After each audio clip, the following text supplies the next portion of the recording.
여러분 안녕하세요. 도시읽기 유튜버 이지훈입니다. 오늘의 에피소드는 퀴즈로 시작을 할게요.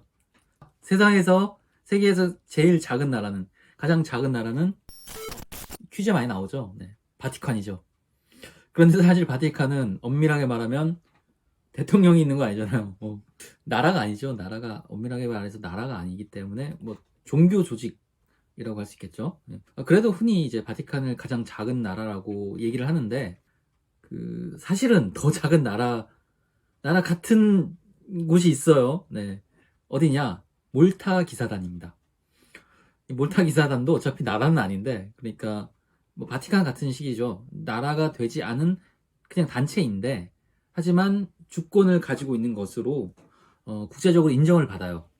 나라라고도 할 수 있는 그런 집단인 거죠. 몰타 기사단은 깃발 보신 적 있을 거예요. 화살표 4개가 이렇게 십자가 모양으로 되어 있는 건데, 요런 깃발을 쓰는 조직이에요.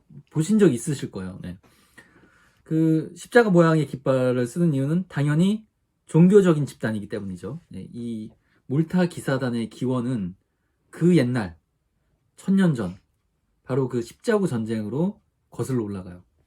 1095년에 1차 십자군 전쟁이 시작이 되어서 1099년에 이 십자군이 예루살렘을 정복하고, 그러니까 그 중동에 있는 그 예루살렘, 그 이스라엘에 있는 그 예루살렘을 정복을 하고, 그전에는 이슬람 세력들이 그 예루살렘을 지배하고 있었던 거죠. 근데 이슬람을 몰아내고 1099년에 이 유럽에서 온 십자군들이 예루살렘을 정복을 해요.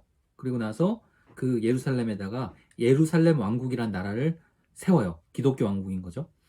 그리고 이 예루살렘에는 십자군 전쟁 이전부터 이 순례자들, 그 기독교 순례자들이 다녀가고 있었거든요. 워낙 성지니까 이슬람 치하지만 이 종교적인 그 열정을 가진 순례자들이 오고 있었던 거죠. 근데 이 기독교 순례자들이 이 먼 곳까지, 그러니까 유럽에서 오는 거니까 그 지금 여행을 가도 그 어디 예루살렘에서 유럽까지 가기 얼마나 멀어요. 아무튼 그 먼 거리인데, 그 옛날에 1000년 전에 그 순례자들은 굉장히 고통스러운 힘든 길이었겠죠. 네, 이제 그 신앙심으로 그 먼 곳까지 갔을 텐데, 아무튼 그 먼 길을 오다 보니까 당연히 이제 오는 과정에 이제 다치거나 또 병에 걸린 사람들이 많으니까 이런 사람들을 치료하기 위해서 병원이 만들어졌어요.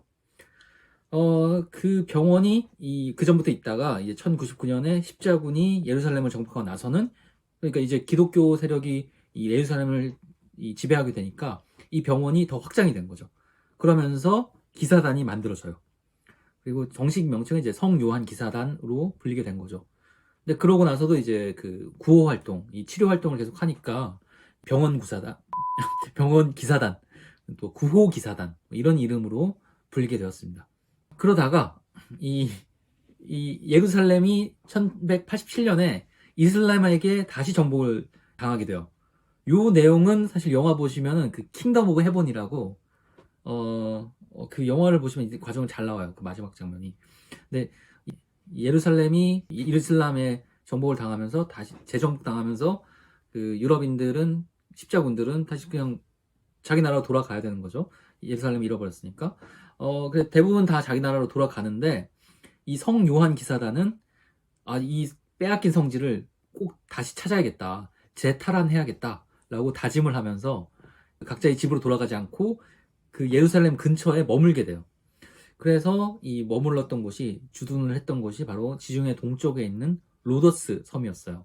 그래서 이 로더스 섬에 들어가서 한 200년 정도 머물게 됩니다. 그러면서 이 기사단은 로도스 기사단이라고도 불리게 되었습니다. 그러다가 이슬람이 또 이 로도스 섬까지 또 쳐들어오게 되는 거죠. 이때 이제 로도스 섬 공방전을, 공격과 방어, 이 로도스 섬에서 이 공방전을 벌이게 되는데, 이때가 이 1522년이죠. 이때 그 이슬람은 당시 최전성기였기 때문에 6만에서 7만 정도에 이르는 대규모 병력이 이 로도스 섬, 거기 이제 그 기사단이 사는 도시 주변을 성벽이 이렇게 둘러싸여 있는데, 이 성벽을 또 둘러싸는 대규모 병력들이 몰려온 거예요. 7만 명이 와서 이 로도스 섬을 포위를 한 거죠. 이 대병력 7만 명에 맞서서 로도스 기사단은 단 700명, 100분의 1인 거죠. 물론 여기 그 섬의 주민들이랑 같이 이제 힘을 합쳐서 싸웠는데 행주산성처럼 그러니까 싸운 거예요. 그 임진왜란 때처럼.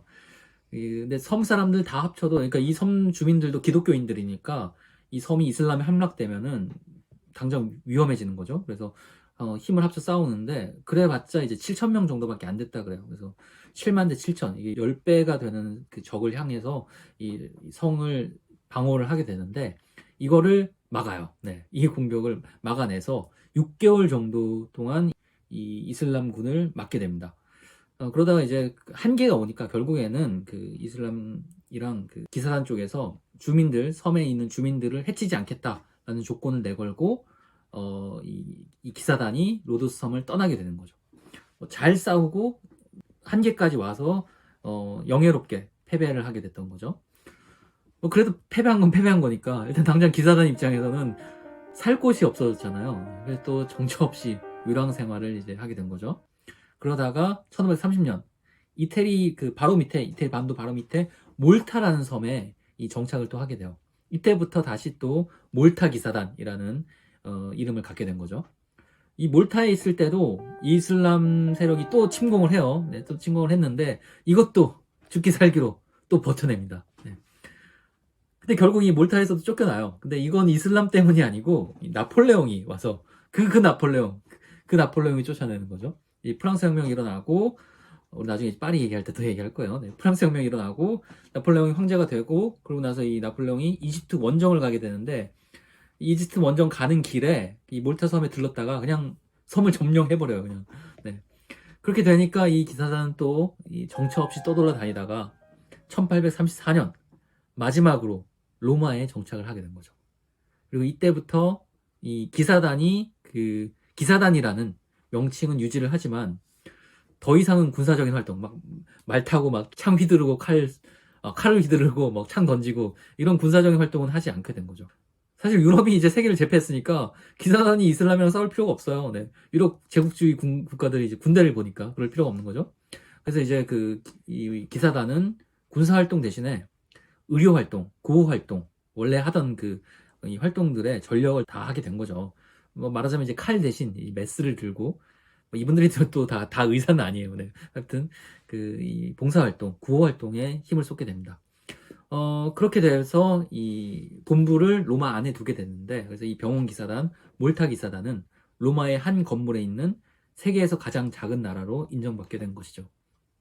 제가 이 기사단 역사를 알게 돼가지고 나중에 로마에 갔을 때 이 기사단 건물에 한번 들어가 보고 싶었어요. 네. 근데 여기 못 들어가요. 네, 제가 들어가려고 구경하려고 막 앞문으로 막 정문으로 가려고 그러니까 그 앞에서 직원들이 막더라고요. 노비지또 못한다. 그래서 못 들어갔는데 대신 그 우체국이 있어요. 옆에 가면은 그 건물 바로 옆에 우체국이 있어가지고 이 몰타 기사단에서 보낸다라는 이 스탬프가 찍힌 국제우편, 그러니까 이 국제우편을 보낼 수가 있는 거죠.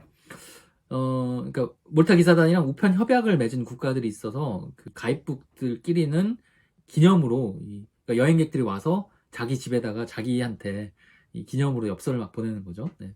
근데 이 한국은, 우리나라는 이 협약 가입 안 해가지고 이 한국은 못 보낸다고 하더라고요. 그래서 그냥 저 우체국 구경했어요. 네. 그래서 지금 이 몰타 기사단은 이제는 완전히 구호 활동을 하는 NGO 시민단체 같이 이제 되었고요. 그래서 각국에 지부들이 있어요. 지부들이 있어서 여기서 이제 의료 활동, 빈민구 활동들을 하는 거죠. 네. 한국에도 지부가 있다고 해요. 그 대표는 누구냐? 박용만 회장이에요. SNS 잘 하시는 그분. 두산에 박용만 회장이 이분이 카톨릭 신자인데 이 기사단 한국 대표가 되신 거죠. 그래서 2018년도에는 바티칸에 아예 회장님 말고 기사단 대표, 몰타 기사단 대표로, 한국 대표로 바티칸에 참석을 했다고 하시네요. 네. 네. 이상 세계에서 가장 작은 나라 몰타 기사단에 제가 다녀왔던, 아니죠. 그러니까 몰타 기사단 건물의 우체국에 제가 다녀왔던 에피소드였습니다.